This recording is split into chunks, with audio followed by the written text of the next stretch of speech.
तरीन वीडियोस के लिए हमारा YouTube चैनल सब्सक्राइब करके बेल आइकन प्रेस करिए ताकि आपको मिले हर अपडेट सबसे पहले।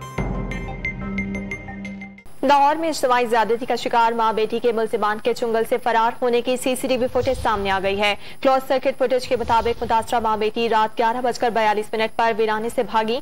फुटेज में पहले मां को और फिर बेटी को भागते हुए देखा जा सकता है। मदरसे के अमले ने मुतासरा खवातीन को पनाह देकर पुलिस को बुलाया। मां बेटी के मदरसे पहुंचने से पहले मुल्जिमान फरार हो चुके थे। पुलिस ने वाकये में मुलविस दोनों मुल्जिमान को गिरफ्तार कर रखा है।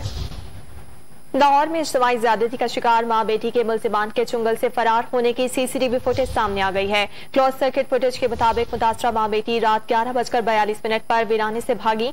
फुटेज में पहले मां को और फिर बेटी को भागते हुए देखा जा सकता है।